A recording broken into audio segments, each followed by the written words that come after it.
Please welcome to the stage, Kelli Dunham.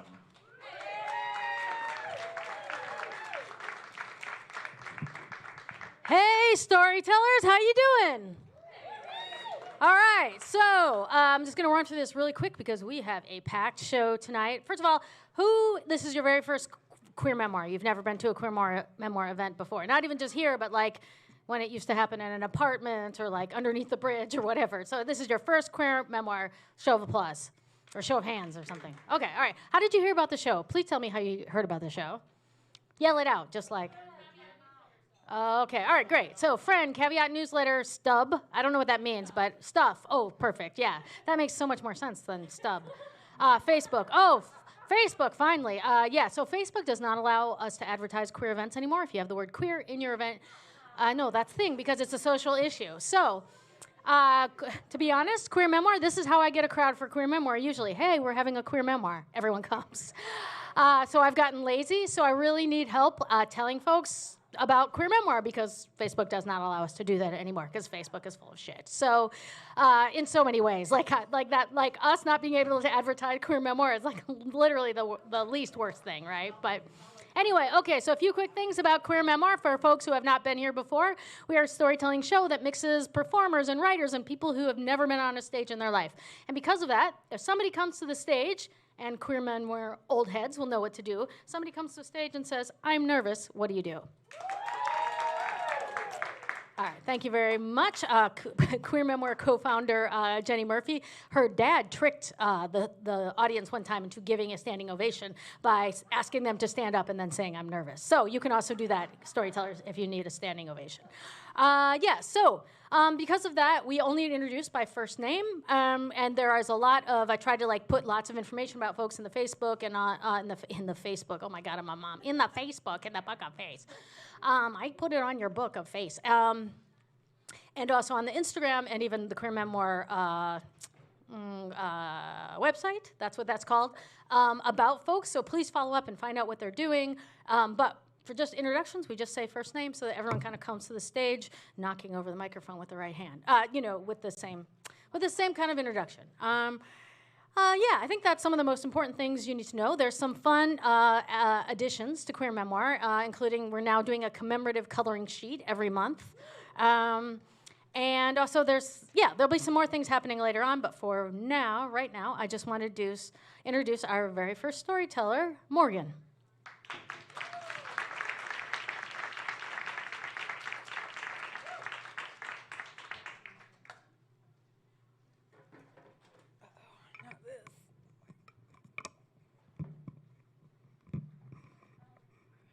All right, I think that will work, and I will be using a timer tonight so that I do not go over. I am an autistic person with ADHD, and thanks to TikTok, you now know what that is.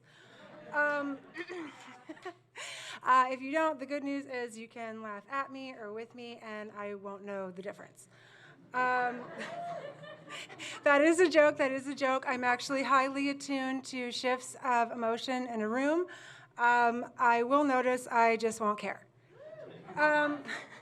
Not because I like empathy, but because I know I can't control what you laugh at, and life hurts, so we should get our laughter while we can. That's what I do, at least. And, I was going to have props here, but Walgreens decided not to. So you're just going to have to use your imagination for some of this, and I can tell you're a creative group already, so I am not concerned.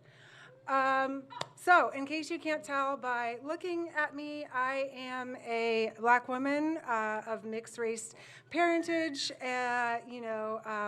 queer, bisexual. I said woman, but that was just what was handed to me, and I'm too lazy to do anything different. And I grew up in Connecticut in the 80s and the 90s, which means I have a lot to say about hair and 9 minutes to get through what I think are some of the funniest parts. So let's just start at the beginning. I mean, I thought about it. I was going to tell you maybe about the time my mother told me I had to get my picture taken. She was like, you're going to get your school pictures done. Whether you want it or not, you're going to get up and you're going to do it. I need these photos to send to our family.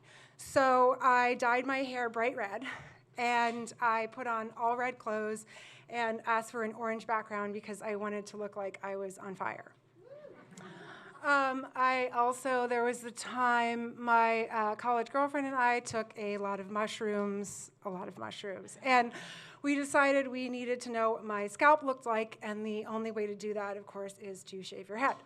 But instead, I want to start with birth. I came out of my mother's vagina with a full head of hair, and everyone thought that that was a lucky beginning for me. It might have been, but not so much for my hair.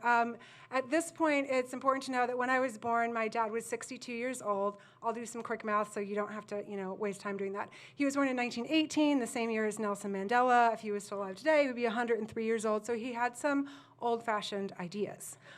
One of those ideas was that my hair was my Jesus grass. And whatever that means, it also meant that no one could touch my hair but him. In case you're also wondering, but Morgan, didn't you have some black aunties that could have stepped in and helped you? I did have black aunties, but remember how old my dad is. And I don't know if you know what black aunties were doing with their hair in Connecticut in the 80s, but they were using something called a hot comb. If you want to see one of those IRL, there is the African American History Museum in DC. You can go there and take a gander. It looks like something a blacksmith would make. It would go into your oven, and when it was hot enough and your hair was greased and ready, you would pull that through your hair. But my parents, even though they were like, we don't know what to do, they knew they weren't going to do that, at least. So my dad came up with his own workaround, which was to wash my hair every day. We know we're not supposed to do that, right? Do not wash your hair every day, especially if it's curly. And then he would saturate it with Johnson's & Johnson's No More Tears. And he would take his big, strong dad hand to keep me from running away, because I would, but usually I would just run to the bus stop, which was at the foot of our driveway, so I was pretty findable. And he would just brush until it was dry. And so then I would be left with this sort of unidentified flying object just rotating around my skull, which was fine. I guess. I mean, I was disassociating a lot, so, when little kids would put their fingers in my hair and go, fluffy hair, I was like, this isn't happening. So I was just really focused on, building forts and reading the pile of scholastic books I was going to read instead of talking to people. So I was just like, how I look doesn't matter. I'm not going to think about it. And, except then you start facing down the big 1-0, 10. It's a big thing. And if you think that you can get to 10 without thinking about your personal appearance, all the children around you will let you know that that is not the case. So I knew I had to do something. I don't know, who here remembers where they were when Mariah Carey's Emotions video came out? Okay, it seems like a few of you, for some reason, did not commit this very important historical moment to memory, so we're just going to recap a little bit. Okay, so in 1990, Mariah Carey comes on the scene with her incredible octave range and her gorgeous, gorgeous curls, like a lion's mane. I was entranced. Could not stop staring at Mariah for all kinds of reasons. And I also could not help but notice that she also had black parents and white parents, and her skin color was kind of like mine. So it's like, I could have that, right? So I brought this to my mom, and I was like, I want this. And if you think that this is the scene where she takes me into the bathroom and puts my hair under the faucet and wets it, and then sprays some leave-in, and we cry tears of joy, you don't know me or my life, so that is not what happened. What my mother did is she brought me to her hair salon. And I told the woman there that I wanted to look like Mariah Carey, and she said, I think what we should do is give you a spiral perm because that will bring out some of the natural wave you have. Now, I don't know if you've ever seen what like a small mixed-race black child with a spiral perm on top of naturally curly hair looks like, but it defies definition. Literally, it has a texture and a pattern that is unrecognizable to any person living or dead.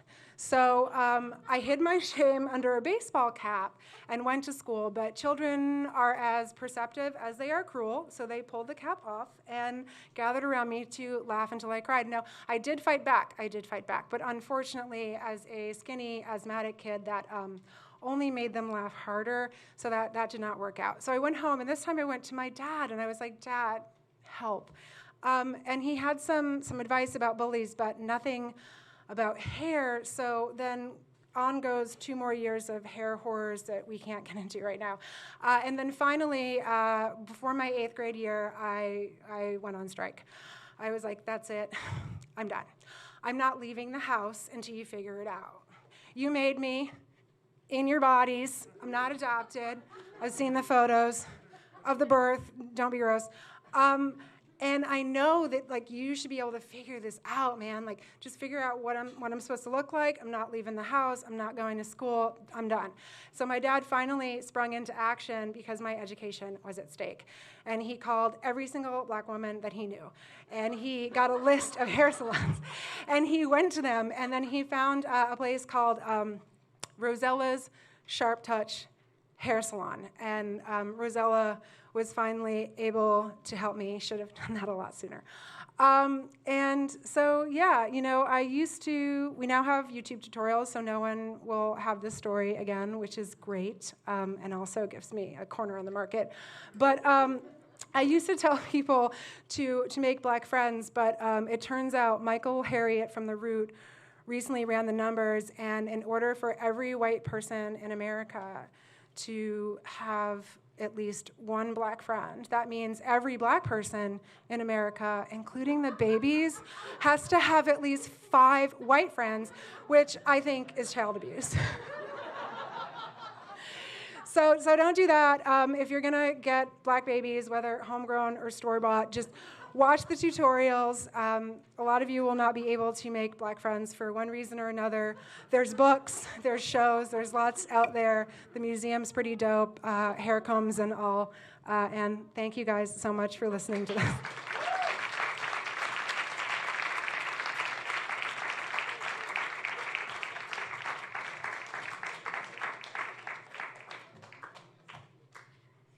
Keep it going for Morgan, y'all.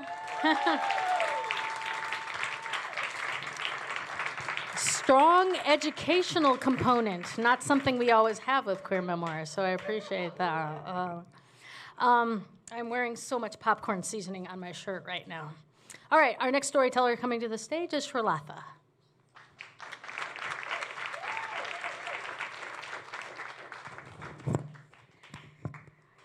I was born in India. My father was one of 8 kids, so I grew adjacent to a very large family.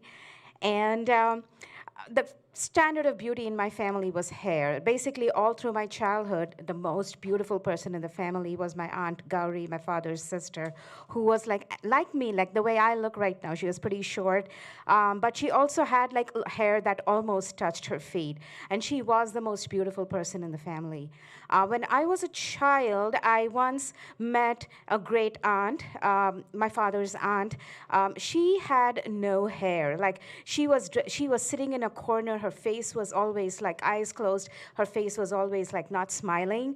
She had absolutely no hair, and she was dressed in the most like, you know, like sort of like a khaki kind of like a sari, but with no blouse. And she looked very sort of wrinkled and angry. And you know, and my mom said, you know, like, you know, just don't look at her. Don't look at her. She is unlucky. And so I grew up thinking that because she had no hair, she was unlucky.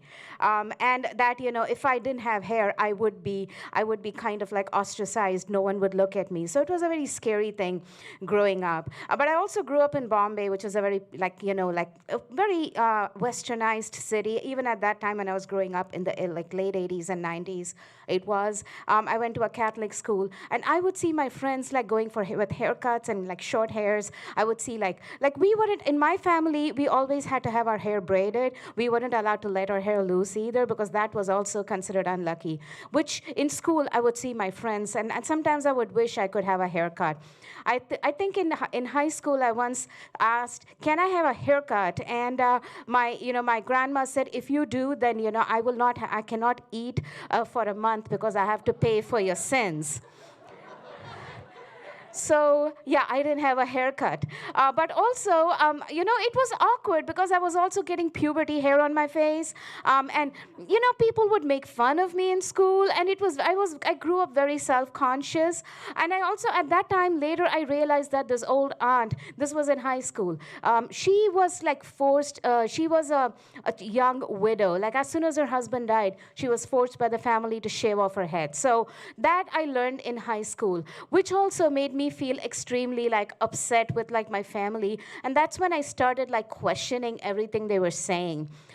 Now, when but I was a good child. In my family, they said, "Oh, Srilatha is a good girl. She doesn't cause trouble. She studies. She's not interested in boys." Yeah, I was not interested in boys. I was not interested. I didn't know then, but I was asexual. I am asexual. I did not like, so I wasn't interested in the coital aspect of anything. Although I did think a lot of people were beautiful, I didn't feel like a lot of like, I was like in love with people of all genders. I would see the beauty, but I never really wanted. So I was a good child in my family. She didn't do hanky-panky like the neighbor's daughter, right? So, that was nice. But as I went to college, I was, the family pressure, you should get married, arranged marriage, you should. That's when I started feeling I can't do this. The pressure was so much, and this is going to be a trigger warning. I'm going to give anyone, like time to put on their headsets. Okay. Time long enough, I think. Okay, so I tried to self-harm then. And after I went for therapy, I realized that what I'm feeling is probably, that I may be like not interested in sex, but it wasn't okay. The therapist said, you know what, you still have to do it. So you know what, stop thinking like that. And so in college, when I took a part-time job, and that's when I had my first act of rebellion, I went and had a haircut. And my grandma... Thank you. And that wasn't the reaction in my family. My grandmother didn't speak to me for months. Now, since then, I think every major decision in my life has got something to do with my hair, my relationship with my hair. I got married. At that time, I didn't do anything with my hair because my marriage was not my decision. I think the next time ironically, at the time of my marriage, they allowed me to get waxed, which was like on my face. Like seriously, all through my puberty, no, but at this time, sure, now it's okay. All right, I see you, family. So then, at the next time I had a connection, like I did a decision related to my hair, was, 2 years after my daughter was born. I had the longest postpartum depression that I also realized at the time is not just postpartum, it is like my marital relationship. I don't like being married. I don't like where I am right now. So one day I went and I got a big haircut. Like I used to have pretty long hair, and I cut it all up into like this short at a hair salon in my neighborhood.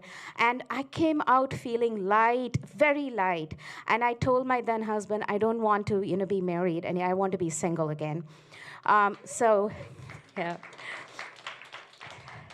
The next time, a few years down the road, I had cancer. And at that time, when I was losing hair, I felt like, oh my God, I cut off all this hair just a few years ago.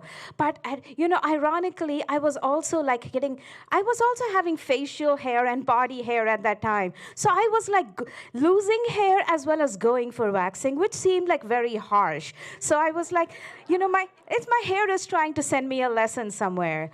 But after remission and after everything, when I realized I am fine, I also wanted to do something to celebrate, which is when I had my first hair color. And that was really cool. The first time I went to get my hair colored, I also realized there is such a thing called Brazilian waxing, which I didn't know before. because all the time I used to go to this Indian lady who would just basically she just did waxing and threading. She didn't do Brazilian. So I had not known. The hair salon offered Brazilian. They asked me and I said, I don't want to, but it's fine. It's fine. Like, there was no point. I wasn't doing sex. No point deforesting anything. Like the Amazon is burning. So I didn't. But I realized that, I realized the importance of Brazilian once I went to Tokyo. I was realizing the anime otaku's dream of getting to go to a public onsen, to a public bath, like a bath resort. And that's when I realized you have to walk naked to the bath. And then I was like, oh my God. I started looking at myself. I started looking at the hair. I was like, I can't do this. I felt ashamed as I was walking. But then when I reached, I saw all people, all women of all ages, with all densities of hair, with all densities of boob droopage, and I felt like, fine.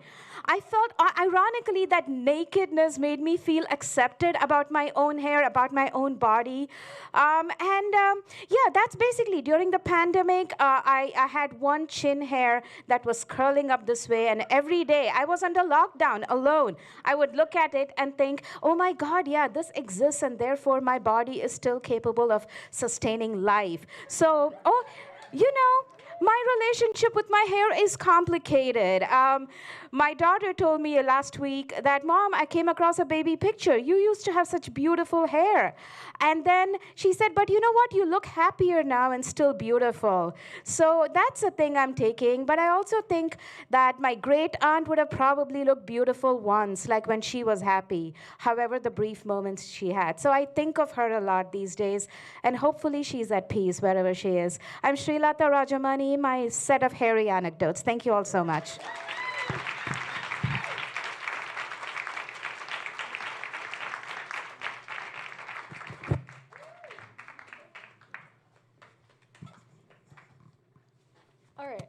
We have Gabrielle coming up in a minute, but I think she needs a moment, and so we're going to do a quick activity. Okay, did you notice the coloring sheets, right, in front of you? All right, so there's going to be a commemorative coloring sheet every month having to do with the theme. But for next month, are you all ready for this, what we're doing next month? Are you ready for the audience participation part of next month? All right, so next month is going to be I Hate the Holidays, and what I want it to be is just like a fucking blowout for all the queers who now fucking have to go. Luckily, my mom died this year. I have no more family responsibilities. Don't be jealous. You are a little jealous, right? Yeah. I mean, I miss her, but still, it is such a, yeah. Sarah Schulman sent me a congratulations card when my mom died. All right, but I'm sad about it, but also she was glad to not exist anymore, and there are some stories I can put out in the world that I couldn't before. Okay, so for next month's commemorative coloring sheet, it's actually going to be a coloring book, and it's about queers surviving the holidays.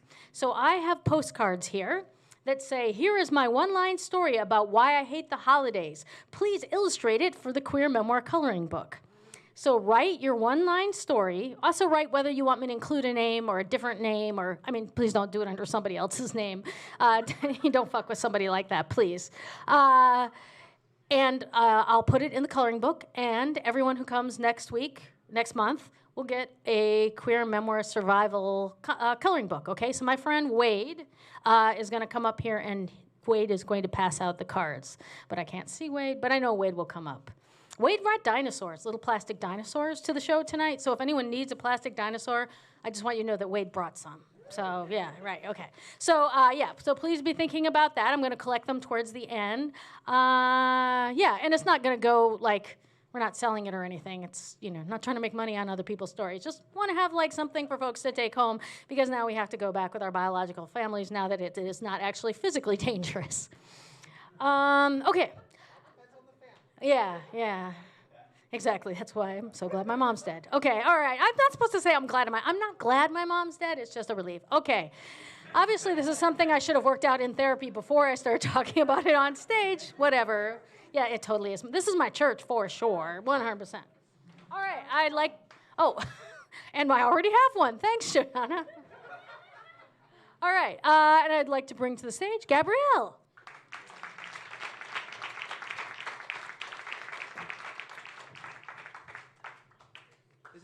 wonderful? She's been doing, the space she gives us to really express ourselves is really wonderful. So can it take me a minute to set up? My hair story is probably a little different than most of yours. I'm probably a little nervous, too.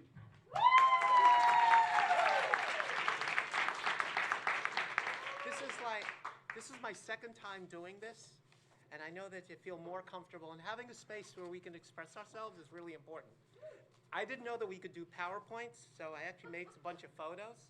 So I'm going to try to do this and see, how it might work. I mean, wow, I can't really see anybody. Oh, here we go. Okay.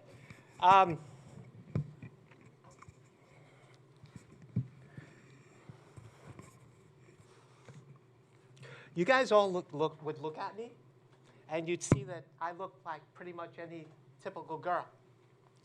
But that's really not true. So while everybody needs to be their authentic self, my hair story is about the journey to authenticity. And it really, really outs me, which I think we need to do. So if you can't change the world without really talking to people about who you are and getting them to look and change their thinking. So in some ways it's scary because if you have privilege, it's good to use that privilege for good, to further acceptance and understanding. And that's also really hard when you have a lot of people who are really hurtful, and you can see people how they're biased and discriminatory and things like that. So my hair didn't start like that. It started more like this, but really, actually, like this, okay?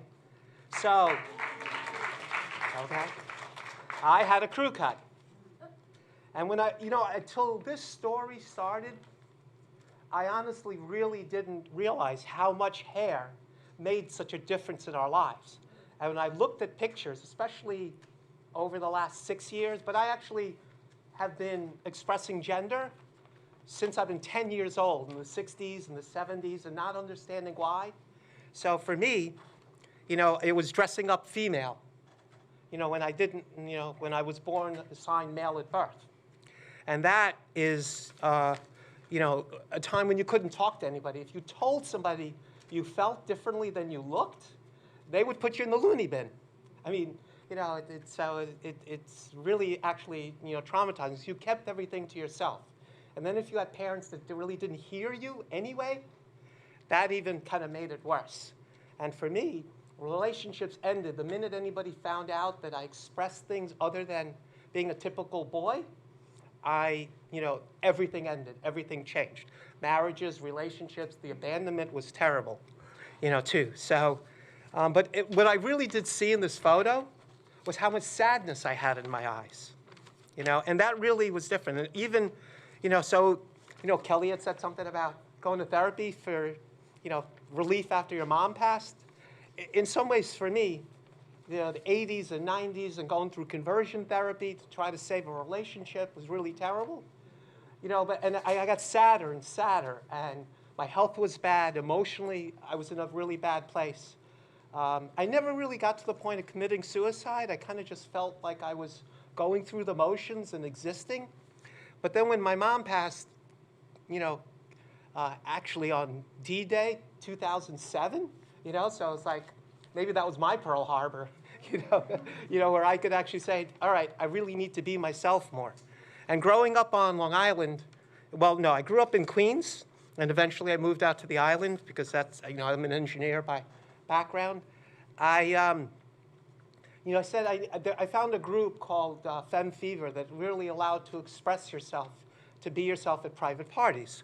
So it was really wonderful to be able to do that. So, okay. Bear with me because I'm not sure how this will really work.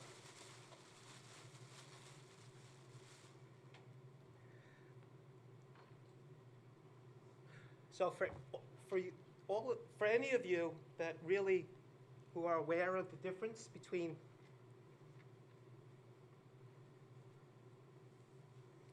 a cross-dresser and transgender, I actually always say I'm a woman.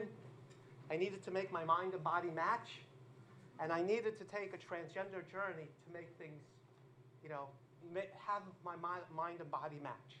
That I've always been a woman inside. I just happen to be assigned differently at birth. There are lots of different birth differences in the world. You know, whether not just gender, you know, we have people born with internal disabilities, you know, size, arms, whatever, you know, intersex, so that's how it is. But when you know, so to me, somebody who expresses being, you know, a drag queen or cross-dresser, they still feel that they're the sex at their birth. But I, over time, realized, you know, when I was at these parties that I really wasn't. You know, so you know, I used to dress up, and then there was a shift where I realized that I wasn't just dressing up, that this was me. But I started to be, you know, like happier and happier when I was like this, okay? You know? And I realized, too, that the smile started to come across my face and never really wanted to leave. And I was really fortunate to have some friends. You know, Melanie's a great friend, and I spoke at colleges and high schools, and she was one of my first friends. And that's probably this wig from, you know, 10 years ago. But then you realize, too, that, you know, when I had some people that, you know, that were more accepting, this was like going to the beach as myself. I mean, the smile that I have when I saw this was really, really, you know, wonderful. To be your true self, you know, too. And like, I love this photo because it was like the joy to be, this is why this space is great to express yourself. And we all need to be our authentic selves, whatever that is, okay? And take that journey to put joy on our, you know, our lives, whether our families accept us or not, have a chosen family. And it's like the group of women that I was with, I got to express being myself. And then I realized somewhere around 2010, my son went off to college, you know, and I sat down with my now ex, and I said, I need to find out who I am, and I need to really find out and be that way. And I did, and, you know, going from, you know, this to this took a lot of this, okay, to make that change. So that's why my hair story is a little different, because I couldn't wait, you know, I mean, I have friends I've taken for chemo, you know, have had hair, you know, androgen alopecia, they lose their hair, you know, so, but the minute that, to me, not having to wear a wig, you know, you know, was such a freedom, because it was like, if you're a cisgender, you know, typical born female, unless you have some medical issues or your hair gets thick, you don't wear a wig. So to be able to go to more like this, you know, was really, you know, a joy. And this was like 2014 when I spent time with my son, actually over probably by Coney Island, you know, too, okay? I used to, Long Island had a radio station called BLI, and Dana and Jeffrey, I used to do the heels and handbag parties, you know, too, and you know, I'm a typical girl, you know? Okay, so, and I had a wonderful woman friend who was also gay. You know, talk about a family difficulty. She had born-again Christian preacher parents that were not just like mailbox preachers, they're four-year college preachers.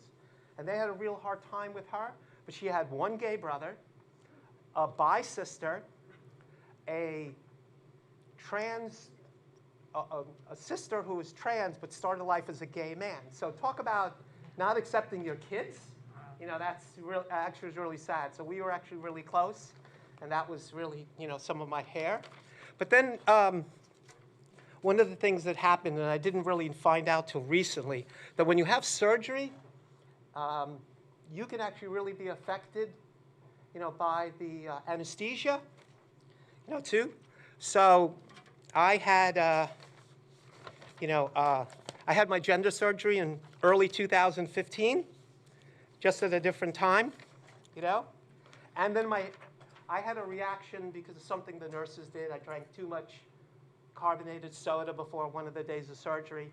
So I wound up not having surgery, and I was on a ventilator for 3 days. And I think looking back at that, I started having hair issues. My hair got thin. It got really thin and light, and it was like, oh my God, I got to go back to wearing a wig, too. So it was really hard because to me, a cross-dresser wears a wig, and I'm sorry, I'm hopefully not offending anybody, but it was like, I'm not a cross-dresser. I am not a drag queen. Okay, so I went back to wearing a wig, and it was like I said to myself, well, people who have androgen alopecia, they go to chemotherapy. There are some people in certain ethnic groups where wearing a wig is very, it's a plaything. It's to show the best of who you are. So I was like, you know what? I wanted to have more hair. So I went out and did that, and then I did that, too.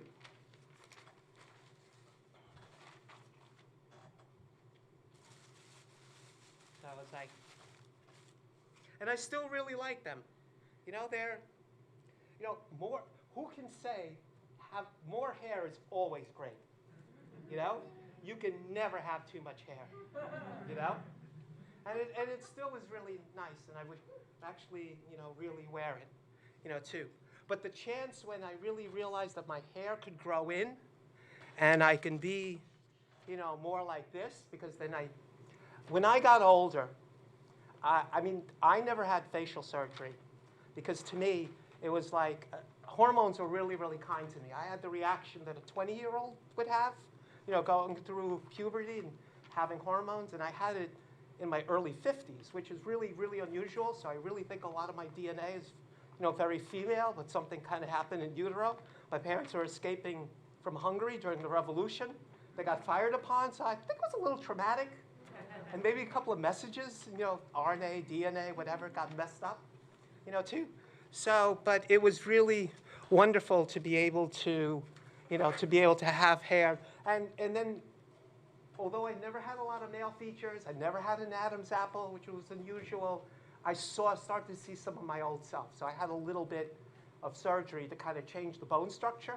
I learned more about the differences between male and female faces than you'd ever want to know. Like foreheads and the distance between your lips and your nose, and women have a little fuller lips and their noses are smaller. Did you ever know that we all are Pinocchio in one way or the other? Our nose grows until we die, So you better keep telling the truth, because it's going to catch up to you, too. So, but then I had the ability to actually even get rid of the wigs and be more like this. And, it is really wonderful to be your true self. So I say to all of us, be your true self. If your family won't accept you, then you have a family here, and we have our chosen family. And chosen family is really, really important. So thank you.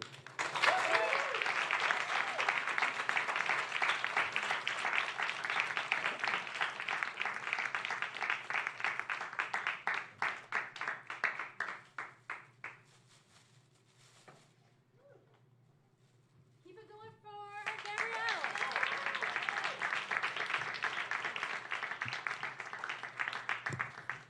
Gabrielle. I like the show and tell aspect to it. Like, it's extremely emotionally authentic show and tell, which I think is what queer memoir is, actually. Yeah. All right. It actually really was kind of liberating, scary, and also, because I don't know if you guys can tell, but I'm really crying inside. Just letting it go is what this is all about. Okay. Thanks, Gabrielle.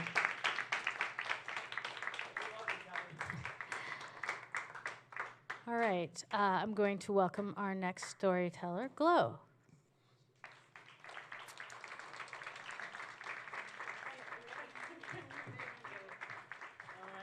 Hey guys, how you doing? You good? All right, cool.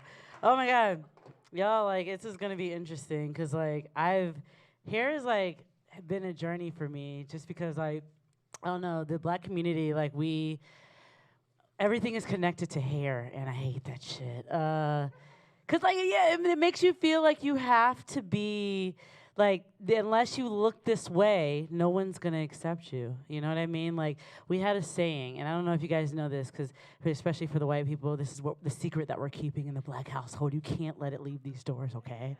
No, I'm just kidding. But I mean, the saying is like, if he can't use your comb, you can't take him home. You know what I mean? And yeah, that's very intense. So it made, like, imagine, like, thinking of that. The whole time I'm thinking about that, I'm like, well, what about she? Is there like an exception for like girls or whatever? But that's before they knew I was gay. But yeah, so though that was always like the thing for me, and I hated it because I always felt that unless I had straight hair, you know, I wouldn't get a job. I wouldn't get friends. People wouldn't accept me for who I am. So I hate this shit. So like, I had very strong insecurities. I hit puberty very late at 19 years old. I say it because that's like when I was like the worst. But at 19 years old, so my mom signed me up for like an adult enhancement class. And no, I wasn't getting like breast lifts and shit like that all over the place. Like I wish, but you know what I mean? Like, because that would have helped me out till today. But anyway, so that's not the topic of the show. We're gonna stick with hair, okay? So yeah, I took this class, and it basically taught you how to be a lady, you know, which is torture. Yeah, it's terrible. You know, and this is in the South. This is in South Carolina. All of it's bad, okay? So, but at the same time, it helped me boost like my confidence, you know, within myself. I dug through all the bullshit and was like, okay, now I know who I am. So I became like this fake model. You know what I mean? This is before the IG models, okay? So I was like that model, but like without the IG part, which is even more sad, you know. So I did like some local modeling, and then my hairstylist decided one day she wanted to dye and cut my hair, and she not decided, but she did ask me for my permission. But she had like, there's these really big famous black hair magazines that I'm in, and so she got me in those and stuff. And so I was like, okay, this is like a thing, you know what I mean? And so I wish there was a slide showing photos. I would have showed y'all the shit, because all that makeup, I mean, I need to still show that off, you know? I was hot, you know? Anyway, so let's get back to the story. So I was really hot. So anyway, thank you, honey. Thank you, and you are too. We all, you know, God damn it, fucking hair. So yeah, I was starting to cut my hair, but like when all this is happening, I'm in college, like I'm not having to get a job, I'm not concerned about anybody else, right? So I'm like, I don't have any ties to my hair and stuff like that. So this time I was like modeling, doing this thing, boosting my confidence. It felt good. It felt really good to have my hair cut. I like to know that like I'm not connected to my hair. I have no whatever I straightened. Well, I did straighten my hair, but like I hated the one connection that I wanted to make was with my natural hair. Like with the way society, everybody was like, you know, there was even written that like of how you can't have locks, dreadlocks, you can't have natural hair, and this was only, and we knew who they were talking to. You don't have to like say basically for black people only, you can't have your hair like that. Like we knew that they were talking to us when they were writing that shit. You know what I mean? I know there's some Jews that have like some like, you know, you got some like Egyptian or some shit in your hair or whatever. Like I get it. Like you guys probably dealt with the same shit. You couldn't be curly, you know. But I also, the one thing about white people, I just didn't get that y'all like did that perm shit. Like I didn't get that. I'm like, why would y'all want to do that? You know what I mean? I was trying to get out of that shit. So anyway, because it wasn't accepted. It was like we wouldn't get a job. So anyway, I went on, and I still I did cut my hair for a little while, and I grew it out, and I wanted to make sure that it was natural. And when I moved out of the South, I moved to New York, and I didn't start getting stereotyped until I moved here, because everybody tries to compare everybody to like some celebrity, right? So like I cut my hair. I had like my hair was down to here, and I cut my hair. And the first person that came up to me in New York when I got here, they told me that I look like Lupita Nyong'o. You guys know Lupita Nyong'o, you know? And at this time, you guys, I know she's a beautiful fucking woman, you know what I mean? But I had just watched 12 Years a Slave, all right? So that's the only connection that I'm making here. So I looked at her, and I was just like, so you're trying to tell me that I look like a slave right now?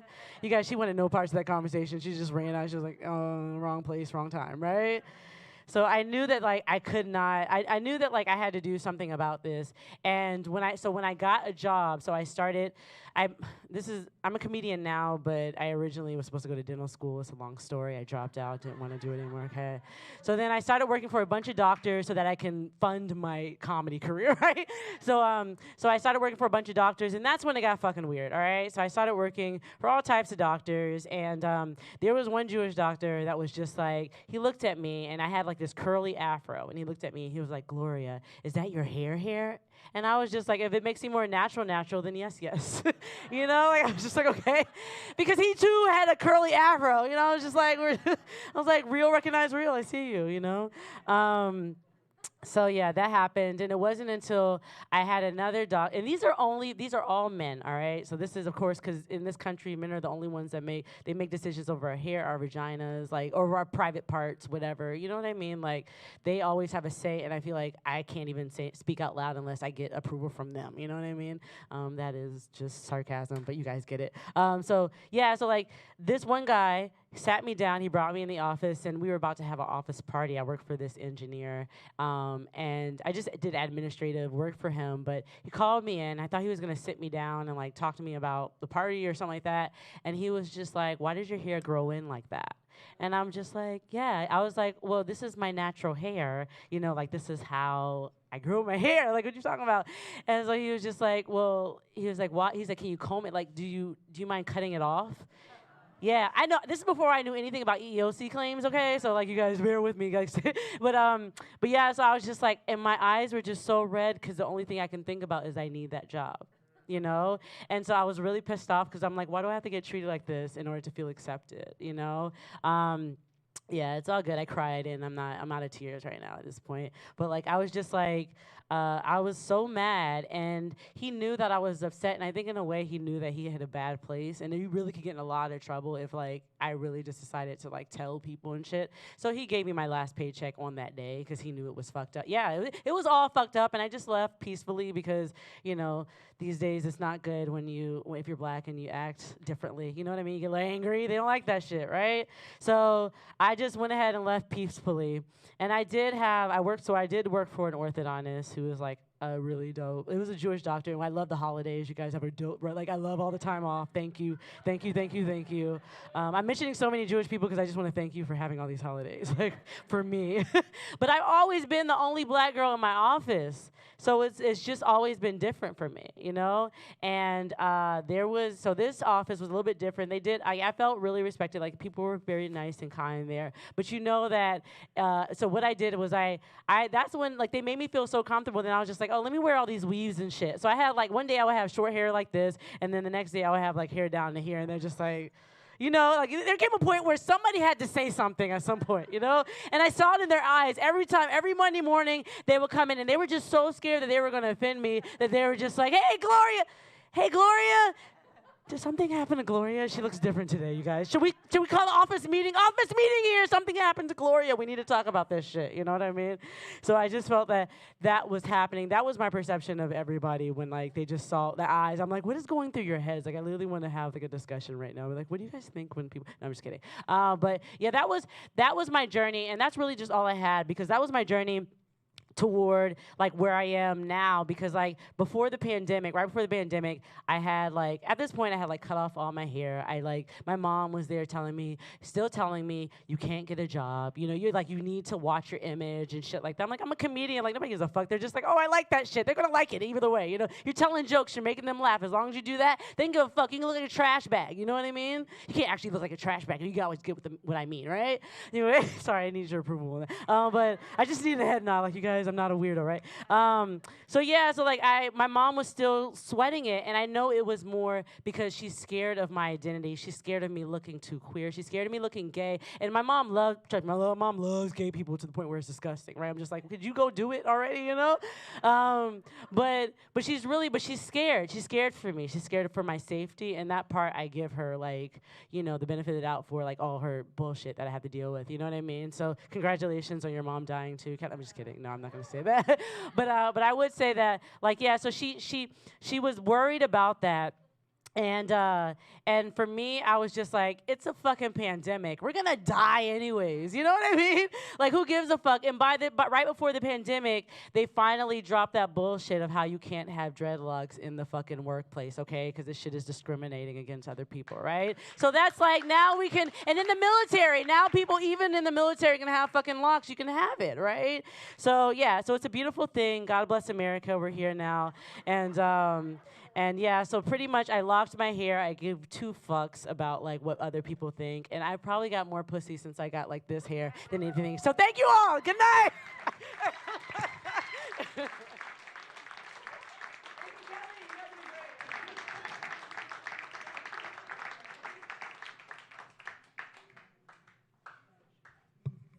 I think that's a great ending for all queer memoir stories. And I get more pussy this way anyway, so it's fantastic. Yeah. I mean, if that's what you want. If pussy is what you want. If you're not pussy identified. Okay, I'm really excited. Thank you so much, Glo. Let's give it up for all our storytellers so far, right? About halfway through. Fantastic. So, are you writing down your 1-sentence story? Do you have your 1-sentence story? People on live stream, are you writing down your 1-sentence story? You can put it in the comments. I don't know why this is the comment section right there. But anyway, so write down your 1-sentence story. There's also one more surprise coming up, and I'm going to bring up the next storyteller, Alex.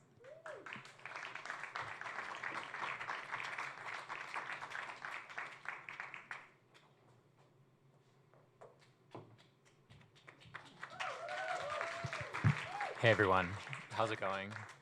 I think the last time I was on a stage like this was when I sang at my 6th grade talent show. So if you went to Whitney Elementary, I'm glad I have this chance to redeem myself. If you didn't, I am grateful that this is where we're meeting and not when I'm bringing the kind of soul that only a 12-year-old white boy can to Ain't Too Proud to Beg by The Temptations. This is an essay that I wrote, and it is called Deep Cuts. Somewhere around 13, I developed an obsession for makeover shows. I was lucky because TV programming of the aughts offered an extensive menu of physical transformations to watch. For example, MTV's Made, where bookish pariahs evolved into suave breakdancers, coffee grinding their way into the hearts of the student body by the show's end. I Want a Famous Face, MTV's more surgical contribution to the makeover canon, chronicling a person's Odyssean journey to get an ass like J-Lo or a chin like Victoria Beckham. The E! Network's Dr. 90210 is body horror, with its unapologetically grotesque showcase of ski-sloped noses getting sculpted and custard-colored fat being sucked into medical waste bags. They ranged from wholesome to gruesome, but the connective tissue lied in the script they followed. Upon meeting our hero, they bravely discuss how their physical malformations have stunted their life's potential. Producers wring their insecurities for tears in the name of good TV. They endure a brutal, at times bloodied transformation, months of recovery distilled to 60 minutes or less. In the end, the contestant sees a new face and or body before them. They tepidly caress themselves as if afraid they'll crack the veneer. They cry tears of joy, the credits roll. This is where we leave them, resplendent in their physicality. Their shame vanishes with the speed of the show's makeup artist's first assistant darting up the screen. I turn off the TV. I see myself reflected in the convex screen. My smile is gap-toothed. My build is average on the border of chubby. Later, I'll pop a pimple just for 2 more to show up. I feel like the people on TV before the blood sacrifice for happiness. I want to be like them, transformed in the 4 p.m. to 5 p.m. time slot. I want to be made. I want a famous face. I want to glow up. At 20, I get made over. A stylist at my mom's salon teaches me the fastest track to Renaissance is through a haircut. This is a relief. I'm too young, too impatient, and too insecure to have it all play out like it does on television. He is heavily tattooed, pierced, and his hair unwavers in an oiled pompadour. He cuts through the homogeneity of the Midwestern suburban blonde mom stylist like a razor blade. He cuts my hair on a fluke. One of the blonde mom stylists cancels and he has an opening. When he asks me what I want, I fumble. He is the first man I meet who presents his appearance to the world with purpose. I'm embarrassed because I present with practicality. My hair is short because it's unfussy. My hair is short because growing it long or styling it or paying attention indicates femininity, which indicts me as gay. Being gay is a secret I want no part of my body to tell. He cuts my hair at the height of Mad Men's popularity. TV blesses me again. Suddenly, it is cool for a man to care about his looks, aesthetic apathy disappearing in a cloud of Chesterfield cigarette smoke. At his suggestion, I cut my hair like Don Draper. When he turns me around in the chair, I am new. I am desirable. I am beaming. I am what's hot and popular in under an hour. For a brief moment, all other insecurities, physical or otherwise, dissipate. I'm high on my beauty, manicured and masculine all at once. It's everything to me until it's not, until my hair grows back, until the magic runs out. I'm 26, and I'm playing barber in my bathroom because the shops have shut down. I buzz my hair to the skin and get nauseous because I can see it's thinner than before. I obsess over my digital reflection, simultaneously enthralled and disgusted at how my mouth forms around certain words, how the lines in my face appear deeper than before, how I've never looked older. I am Caravaggio's Narcissus if he had a Zoom login. When I'm not picking apart my appearance to the bone, I'm on TikTok. The time it takes for transformation withers to 60 seconds or less. Creators flaunt their histories of ugliness during the buildup of a song and become hot at the drop of a beat. Comments flood the videos. I trusted the process. Jaw just hit the floor. Maximum cuteness achieved. Do you need a dog, sir? When the shops open up, a barber named Jack cuts my hair. He is 23 and warm and kind. When he asks me what I want, I tell him short, textured bangs strewn across my forehead with the sides faded bald. I don't want to be an ad man anymore. I want to be a Berlin club kid. I want my hair to exude the techno-flavored nonchalance of a queer house music rat. He turns the chair around and I'm someone I've never met. His skin still looks older, his bottom row of teeth are still crooked, his right cheek puffs out slightly more than the left. But the hair, a rebuke of the scotch-drinking infidels of the 1960s, feels punk and just fucking cool. There it is again, the beauty. Only this time it feels more truthful. By hacking up my hair, I own my flaws instead of slicking them down with pomade. In order to look how I wanted, I needed a co-conspirator, a co-author in the narrative. That was Jack. We grow closer as the months go on. He pauses the hair clipper more frequently to give our conversations room to breathe. We are cut from the same cloth, Midwestern boys subjected to scrutinous attention for paying so little attention to what everyone else wanted us to be interested in. On an August morning, I wake up to an email from the barbershop where he worked. His name stands alone in the subject line. This may have passed for insignificant. Had he answered the Instagram direct messages I sent him a week prior, had his name not been scrubbed from the site. The email reads, "It is with heavy hearts that we are writing to inform you of his sudden passing." Losing him makes for odd grief. I grieve for the loss of a friend.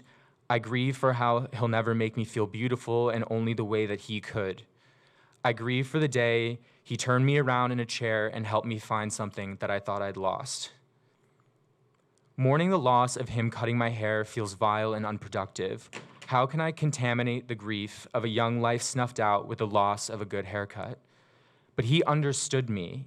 He took the dream of how I saw myself and made it reality. It was a magical, if fleeting, feeling. Isn't a pillar of grief, after all, to miss someone because they made you feel good? I pick apart my appearance. I pick apart my grief. Pick. Beauty was the problem.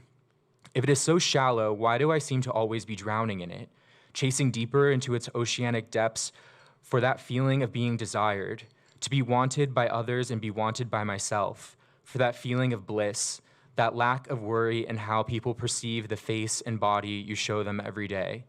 I'm lucky again. I've caught it several times in my life, but it always wriggles out of my grasp and the chase of it continues.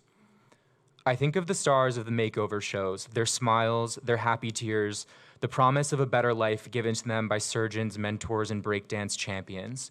They caught it too, the beauty. I never saw them sad after their transformations. I never saw them again for that matter. They are etched in my mind as beacons of beauty remaining. Permanent aesthetic bliss isn't an illusion so long as it aired on MTV. But for the rest of us, it remains transient. It is the courting of pain for a one-night stand of pleasure. Something to cut, snip, dye, pull, cry, experiment, and sweat our way to. And yet, barbers die. Fine lines deepen, skin sags, teeth go crooked. The TV never turns off, and the show goes on. Thank you.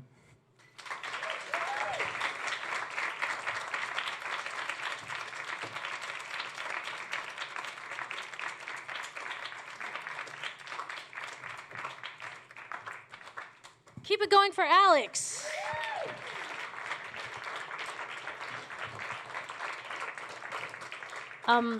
I hope that was a better experience for you than 8th grade. I hope we were a better crowd. And Alex, I really appreciate like that level of honesty. Being a person who's, like, whatever, we're a bunch of queers. We all know a bunch of people who are dead now. But like, certainly I've kind of heard it from the other end, right? Where, like, people tell me, like, oh, I was so sad about Cheryl because, like, I miss her writing. And, I can be like, fuck you. I miss her actually being in my bed, right? But that you're allowed to miss, like, all sorts of different things. And I don't know. I just really appreciated the honesty of that when Alex sent it. So, I don't know. I appreciate that. I'm going to now take this popcorn basket. By the way, have you guys had the popcorn? Have y'all had the popcorn? It's really good, right? Yeah. And there's 137 different kinds of things you can put on it. Mine had nutritional yeast, salt and vinegar, and Old Bay, and ranch, because I'm from the Midwest, so I put ranch on everything. I'm a white person to my core, so I can bathe in ranch. Okay, so. All right, so there's some tickets. I either handed you directly a raffle ticket, or there's some on your table. And so what we're going to do is, I've been thinking about my friend. I'm about to talk about Bryn Kelly. So again, might want to put something in your ears. Not something like headphones, like Srilatha said, not like, I don't know, popcorn or something. So Bryn Kelly died. She died about this time.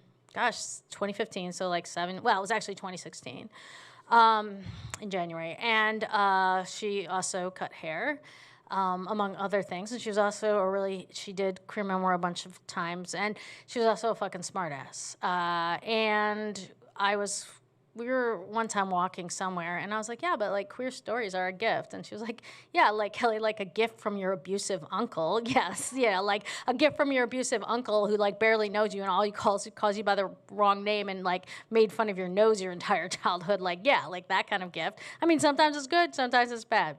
So one of the things I want to do is part of every queer memoir, there's going to be a gift. It might suck. It might not be a great gift. I brought a gift, and I'm not going to buy it from a store either, so I'm not contributing to landfill because you may not. But anyway, so I have brought a single wrapped gift here today, and I'm going to pull out of this popcorn basket that I've put tickets in. So do you have your ticket in your hand to see if you won the shitty gift? 192008. Does anyone have 192008? No? Okay. I'm not actually very good at this. 192013. Anyone have that? Okay, so we're just going to do who has the birthday that's closest to right now. Yes. Oh, okay, wait, yes, that's Shoshana. All right, so perfect. You already gave a gift?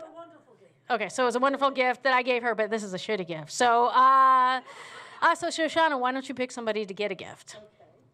Actually, it's done by my, pick somebody to give the gift, and then I'll give it to them.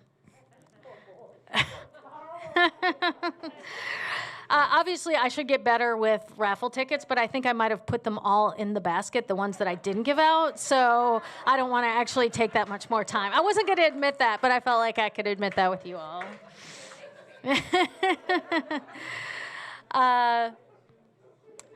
I didn't think that it was going to take a long time for Shoshana to pick somebody to get a gift. I didn't actually anticipate this as like a long time thing.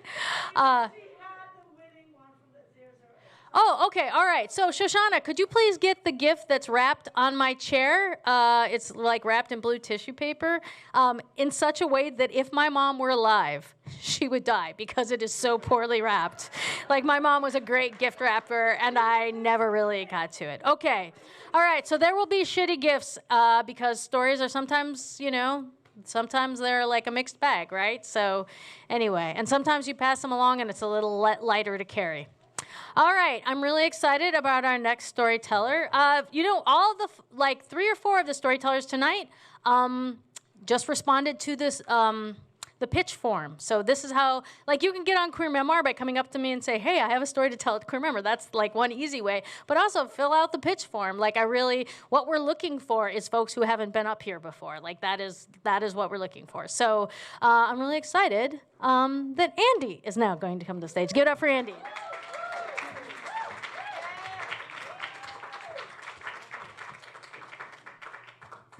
I think I'm discovering how a stage looks like for the first time. Can't see people, and someone also said just imagine people are naked, so that helps.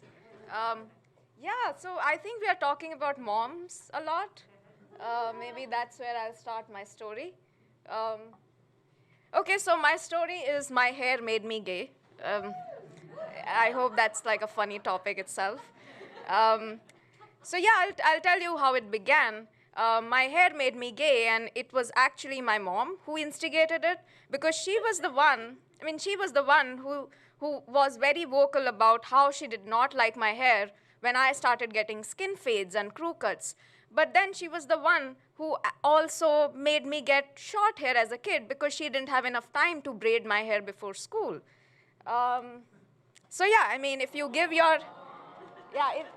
If you give your kids this haircut, what do you expect?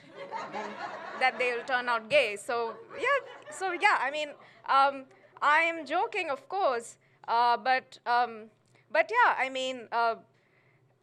perhaps this brings me to the start of my story, which is that I think I was least gendered as a kid, and that is one time in my life that I feel like I was the happiest, and somehow I didn't bother imagining what my life would look like as an older adult or how I might look like. It was just so far away anyway.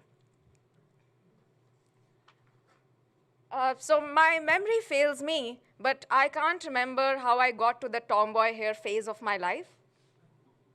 So yeah, the one on the left. From left to right, yeah. So maybe social pressures took over. Maybe I didn't know any better. To set the context, and hopefully you can make some parallels from Srilatha's story as well, I grew up in urban India in the 90s, and there was none to almost none media representation. So none to almost none media representation of queerness or even gayness.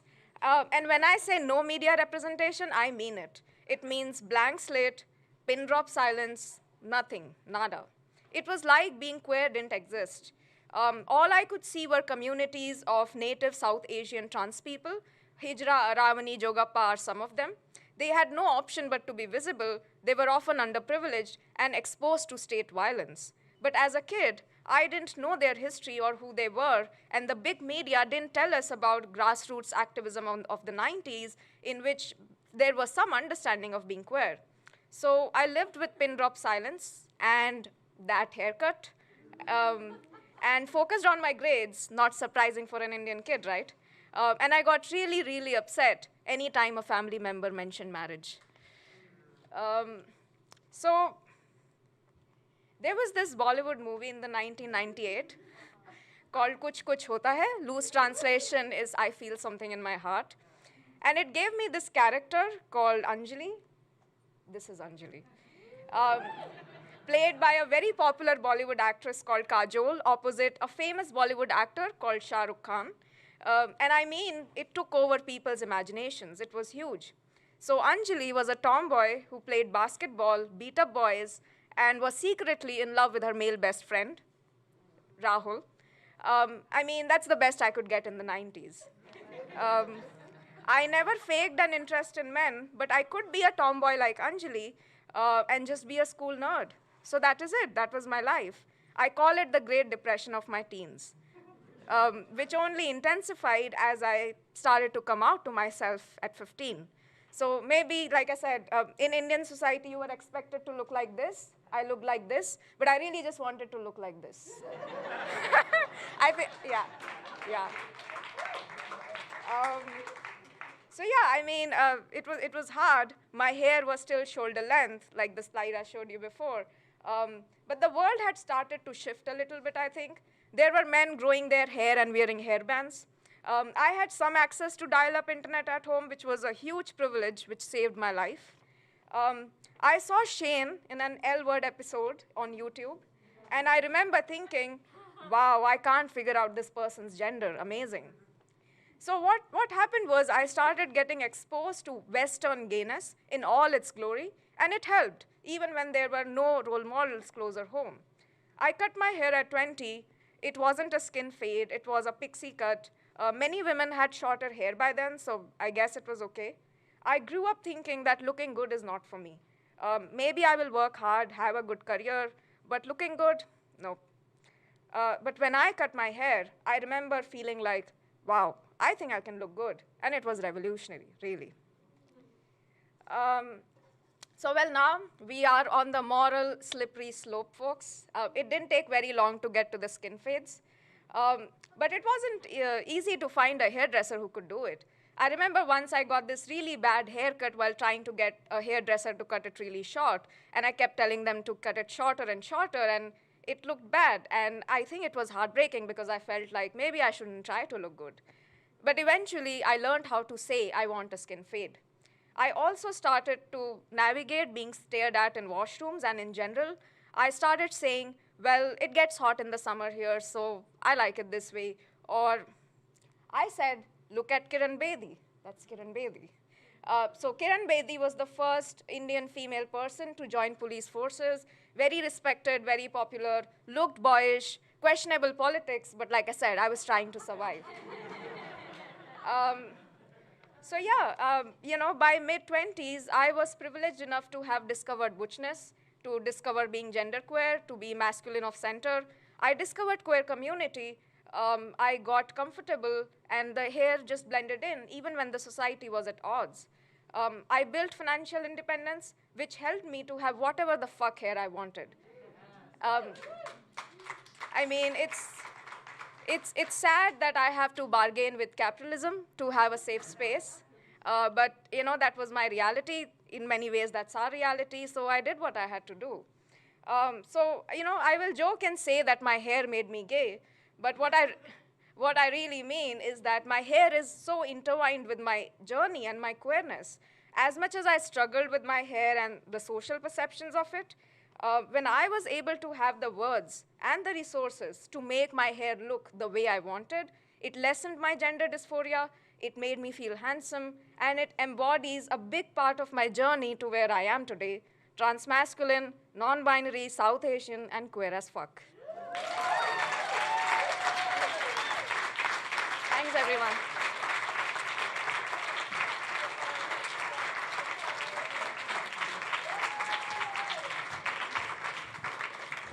Keep it going for Andy.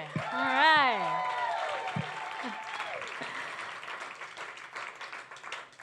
Thank you so much. Thank you so much, Andy.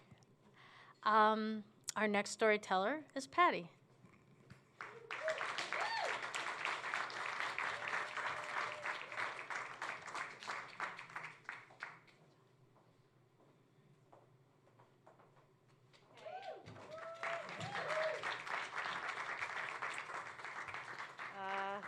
I'm Patty, and I'm a barber. So I'm going to read. I'm nervous.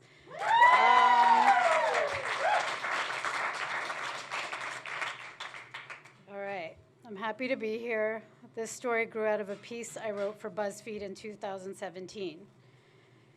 November 8th, 2016 changed many things. And not long after that election day, one of my clients came in for a trim. This guy would go months between visits, so it was a surprise to see him back sooner than expected, asking for an adjustment to his cut.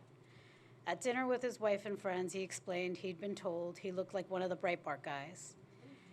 2 weeks earlier, I'd given Dean a version of an undercut.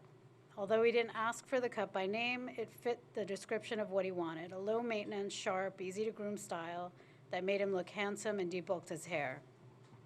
But the undercut has a backstory, and parts of that story were becoming increasingly visible as white supremacists celebrated what they considered a breakout political triumph. White supremacists have historically loved the undercut.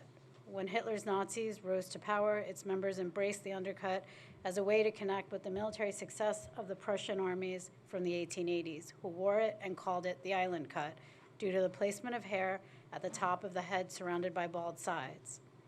And with its new mainstream profile as the chosen cut of the white nationalists, it was causing some white men to rethink a cut that has long been in mainstream and other places and other communities. This meant that the aesthetics of the racist alt-right made their way into a queer salon in one of the United States' most liberal enclaves. This wasn't that surprising, because nobody was immune to the trauma of 2017. In fact, many who were often immune felt that moment to be, many who were often not immune felt that moment to be a new kind of fear. It played out in my cutting chair just as it did in bars and offices and everywhere else where America beheld that revealing moment. The government was in the hands of racists, anti-gay, anti-trans, bigots, misogynists, predators, and opportunists, and I was seeing the impact through my clients. Dean's wish to avoid bumping up against a specific brand of maleness and whiteness was one of many ways I saw the United States' political climate articulated in my cutting chair. The transitions that take place in a hair salon can be very powerful. In Dean's case, the election made him want to distance himself from what he saw as a fascist alliance.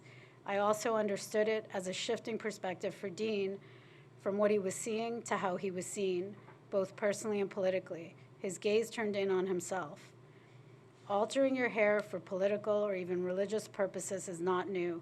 Many communities and individuals have changed their hair when their community identity or values have come under attack or to unify. Shaved heads, natural hair, and short hair have all been used as a language to express politics and values as well as aesthetics. Quincy Mills, the author of Cutting Along the Color Line, Black Barbers and Barbershops in America, tells us that after World War II, the undercut resurfaced in black barbershops where military cuts were transformed into edgy, sharp styles. The high-top fade emerged in part out of that undercut in those barbershops during the 1980s and early 90s and was most popularized by the coolest of the cool, Grace Jones. What's fascinating is how one haircut has signified so many different things across different historical moments and different constituencies. As a queer stylist, it's a cut I've seen in militaristic homoerotic photography in the 1990s and fashion magazines in the 2000s. It's a cut I've given versions of at the queer shops I work in.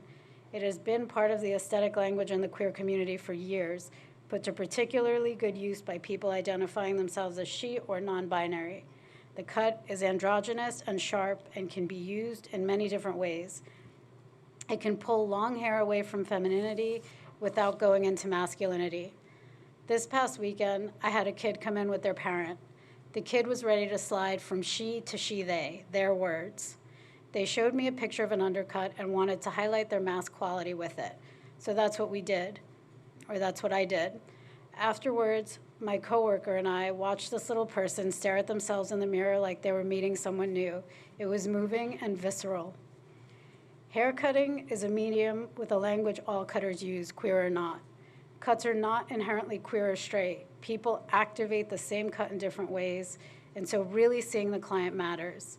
In queer cultural spaces, hair shops being a part of that, the perception of humanity is broader with regards to gender.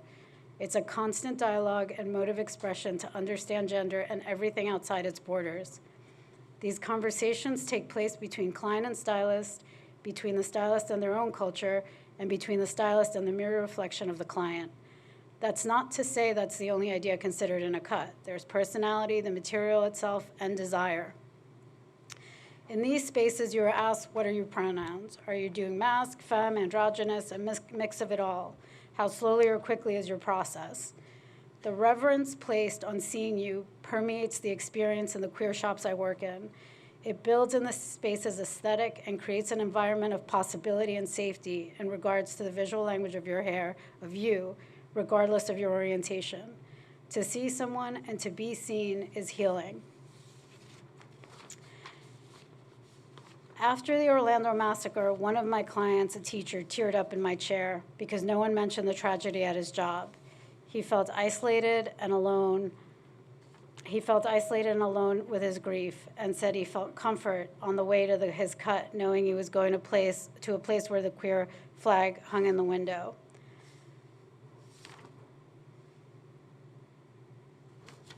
The politics and power of hair and the need for spaces that can hold its full spectrum of expression are not just held in queer salons.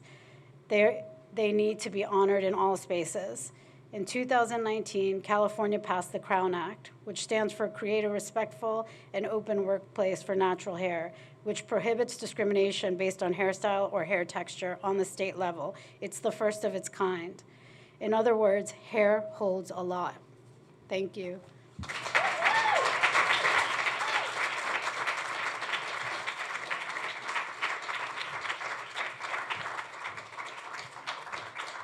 Keep it going for Patty. Thank you.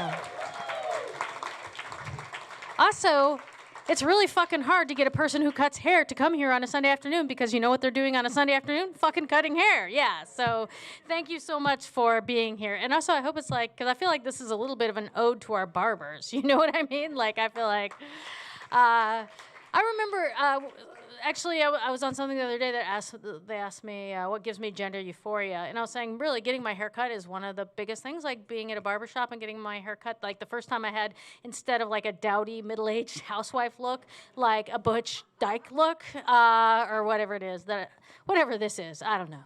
And yeah, it was kind of an amazing, like that was such an amazing experience for me. And the first time being called handsome as well. Which, by the way, was Kate Bornstein was the first person to call me handsome. So, yeah. She ruffled my hair, my newly cut hair, and went, oh, but you're so handsome.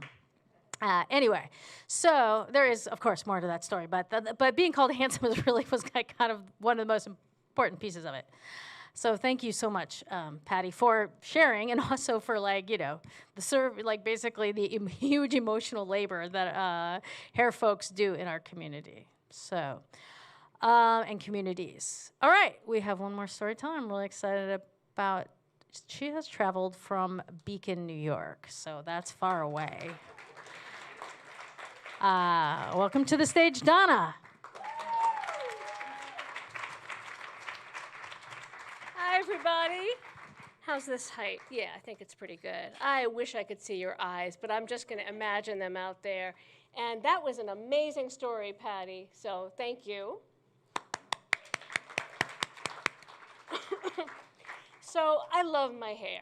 I started growing it during the pandemic, but before then it was cut close to my head for almost 40 years. I actually came in here today and Kelli didn't recognize me. And I've seen Kelli a bunch of times, so that was actually pretty satisfying to me. But to me, my long hair feels like my power. It feels like my sexual power. It feels like my capacity to enjoy. It feels luxuriant. It feels like me. So why did I cut it all off in 1982? Kind of like a dick or like a clitoris. Help me figure out this mystery. It has a lot of parts. So the last time my hair was this long, I was 17 years old, and I was out and largely deliriously happy in high school. Now that largely is important. Let's make a note of it. I came out when I was almost 15, and my hair looked just like this, except that it was brown and longer and even thicker. It was 1979, and the movie Hair had just come out. It's not for nothing that my friends and I all bitterly regretted just missing being part of the generation that was the hippies. It's also not for nothing that the people singing about the, quote, beauty and splendor and wonder of their long hair in the movie were all men. And that famous song went something like this. Let it fly in the breeze and get caught in the trees. Give a home to the fleas in my hair.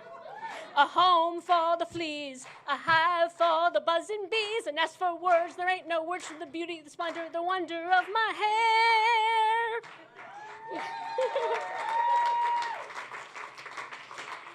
I was part of a group of friends who studied ancient Greek together in my public high school, which you could do back then. My friends were all girls, and we were really into the Greek gods, and especially Dionysus, the god of pleasure and wine and sex and losing control. We were also into poetry and feminism, and we would all go to Central Park together with a bottle of wine and oozing cheeses and grapes and cake, and we would dance around and read poetry aloud to each other, and my girlfriend Bridget and I would make out on the grass. Then we would get up and loudly sing Sweet Transvestite from Rocky Horror. And my hair felt like my power. I had never been able to stand up to my mother before, and now suddenly here it was, the flag of my power to do whatever the fuck I wanted, to stay out as late as I wanted and come back exactly when I wanted and do fuck all with whoever. Let me tell you a little about my family. My mother was the primary evil power in my family, but my father was a secondary evil power, her enforcer in a way, or maybe more like her pet monster. He was the physically abusive one, but my mother was the one who could force all of us, my father included, to do exactly and precisely what she wanted, controlling us minutely with a combination of threats, shame, highly creative verbal abuse, and literal threats of abandonment that entailed packing our bags and leaving them outside the door to the apartment. My father hit us, but she was the one who held his leash. Now, my father stopped hitting me after my body entered the electricity of puberty. It was like magic. And with my mother, my exuberant hormones, as embodied in my sizzling hair, just let me say fuck you to her in a way I'd never been able to before. Magically, her threats didn't work anymore, and I could say no to her whenever I wanted. So what happened to make me cut all that power off and put it in the waste bin? On the face of it, I cut my hair in college because I wanted to look like a lesbian. At my college, almost all the dykes had short hair, and I thought with a crew cut, they would see I was one of them and want to date me. Surprise, even though I got really involved in queer activism on campus, college was a sexual desert for me, nothing like the ongoing erotic festival of high school. I didn't date a single person in college, which is really strange considering how out I was and how much I wanted to. And there are some other strange things about this story. One is that until I got to college, I didn't exactly have a lesbian identity. I came out in the high school newspaper and I organized a queer group at my high school, but I strongly and emphatically identified as bisexual. So what was going on? Cutting my hair seemed to be part of a process of narrowing or constricting that I was involved in, but why was I narrowing and constricting? Here are some reasons. Now, it's hard to put into words just how bare, how sad, how sterile my freshman year of college was. It's one of the worst years I can remember, and I'm 57. And there were two reasons for that. One was that my high school girlfriend, Bridget, told me just as high school was ending that we would break up at the end of the summer, but we would go on seeing each other just as usual till then. I wish I had told her to stick her head in a bucket of cold piss. But I was operating under a truly strange view of relationships where I thought you had to pay a price of incredible suffering and torment if you wanted sexual and romantic ecstasy. I suffered a lot in my relationship with Bridget, but I thought that's just the way Eros was. Bridget was even more caustic and cutting than my mother. She was the most supercilious person I have ever met, all of which horribly enough made me love her. And when I said I was largely deliriously happy in high school, Bridget is what I was referring to. My teenage life was schizophrenic. On the one hand, my life really felt joyous and free and sexy. And on the other hand, my girlfriend was incredibly abusive emotionally all through it. And I obeyed her all the time, and that's what I thought passion was all about. Bridget and I wound up going to the same small college, so I had to see her all the time. And at the same time, my father got sick. He was diagnosed with lung cancer in the spring of my senior year in high school, and I never went to see him in the hospital because I hated him. I've never told anyone this before.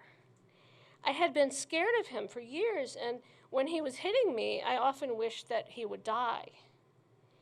He got progressively sicker as my parents moved to Baltimore in my freshman year so my mother could take a job. I saw him over Christmas break, and he was so much gentler and sweeter than he'd ever been because he was also weaker and smaller. I finally felt love for him again, the same way I'd loved him before he started hitting me when I was 7. And when I went back on the train to my college, I saw him on the platform weeping, looking at me. I had never seen him cry before. That was my last memory of him because he died before I could see him again, right after spring semester started in mid-January. Then in May, as soon as classes were over, I got my hair cut short. I developed a brand new butch identity centered on my new hair, a rather grim, quiet, slightly sardonic, and stoic butch identity. Not for most butch people, but for me, my short hair was a symbol of my grief and rage, a sign of mourning, and also, I am finally coming to realize, of guilt. Not for most butch people, but for me, it was in so many respects an identity of limitation, an identity of grim experience over innocence, an identity of attempting to recognize the pain and difficulty and struggle that was in the world, an identity of trying to find a way to be a person and someone who resisted in a cold world full of pain and constant attack. Now, there were things about having short butch hair that I genuinely loved. My own internal gender identity is extremely mixed, and a part of me loved walking through the world with masculine hair and the masculine face it gave me. With butch hair, I felt like a hero, a doer, someone who acted in the world and wasn't acted upon, as if any of us are ever perfectly free from being acted upon. People thought I was much tougher than I really was, and I loved that. My crew cut really did give me confidence, but part of that confidence was false. I often felt fake inside and cut off from my true power. Over the years, I would get wistful and think about growing my hair again, but the terrible middle stage where I looked like a cross between a 13-year-old and a puffball always got me. I would always cut it back. But during the pandemic, I decided to try. Now I feel actually powerful again and fully who I am from the soles of my feet to the crown of my head in a way I haven't since I was 17. Thank you.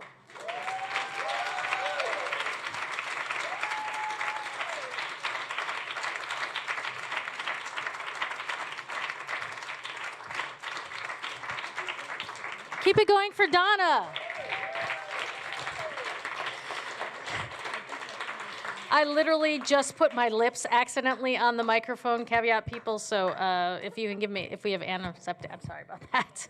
I mean, I know that's not it, but COVID theater and all that. So, yeah, so, hey, can all the storytellers come to the stage, please? We don't usually do this, but also it's a way of getting a picture, which I never remember to get, and we have enough time. And yeah, just give them a round of applause. Woo!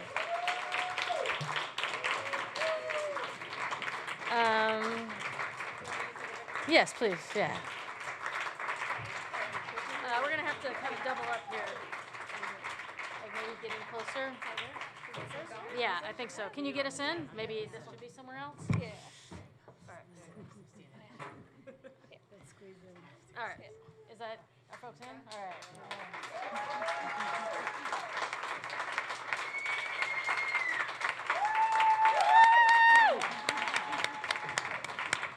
Thank you so much, everyone, for being here. If you are not on the Queer Memoir mailing list, you will never hear from me again because Facebook, like, thinks queer people don't exist or that we shouldn't exist or something. So please, I have both a physical mail, like a physical sign up. I'm not going to send you physical mail. Don't worry, I don't even know how that works anymore. But there's also, you can sign up on my computer. It's just like, and never more than 2 emails for any given show. The next show is December 19th. It's going to be a blowout. We're going to celebrate our holidays our fucking way. So, like, let's be family together December 19th. Yeah, and also make sure you get me the card and give it up one more time for our storytellers.